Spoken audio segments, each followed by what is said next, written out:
Nací en 1454. Mi padre era Sancho Jiménez de Solís, comendador de Martos y alcaide de Higuera de Martos, este castillo. Mi madre desgraciadamente falleció poco después de darme a luz, pero mi padre siempre fue un hombre atento y me proveyó de las mejores nodrizas. Tuve una buena niñez y juventud, exenta de estrecheces económicas y una educación esmerada.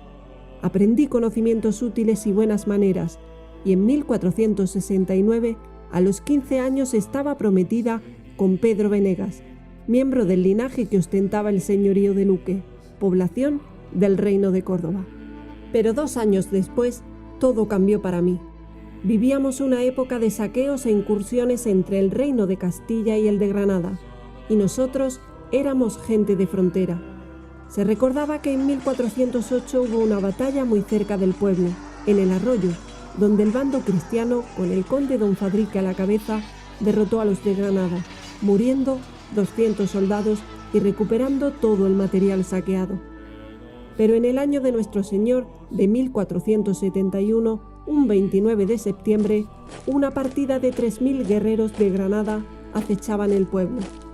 Habían llegado hasta aquí para atacar las tierras de la Orden de Calatrava con el consentimiento del conde de Cabra y del de Alcaudete, pasando libremente por delante de su fortaleza y por la de Alcalá la Real. Era domingo, día del Señor, y la gente descansaba en sus camas. Los granadinos atacaron al amanecer quemando el pueblo y arrasando con todo. Solo unos pocos pudieron librarse, llegando a las puertas del castillo.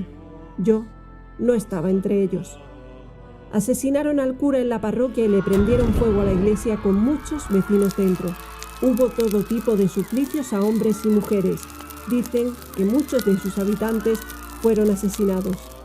Hubo encontronazos y hostigamientos en las inmediaciones del castillo, aunque los musulmanes no intentaron asaltarlo ni asediarlo, puesto que su objetivo era tan solo saquear. Se llevaron bienes y alimentos y, sobre todo, lo más valioso, un elevado número de mujeres y niños que fueron trasladados al Reino de Granada.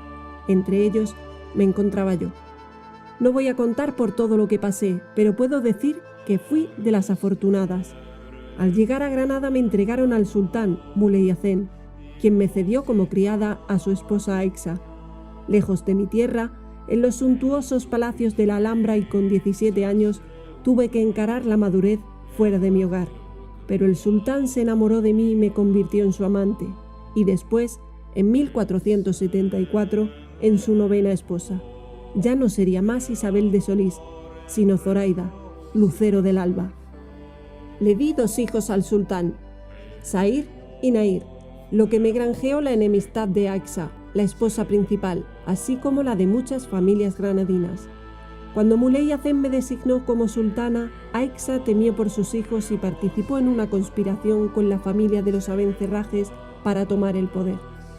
En verano de 1482, iniciada la Guerra de Granada, lo consiguieron.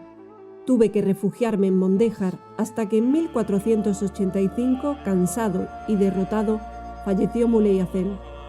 Su hermano tuvo a bien de cuidarme e intentar desposarme, pero no lo consiguió.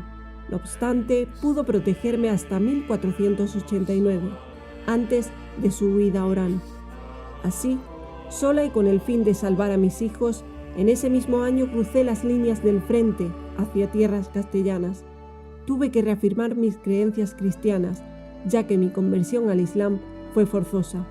Junto a ello, en Santa Fe, también bauticé a mis hijos, ahora Juan y Fernando.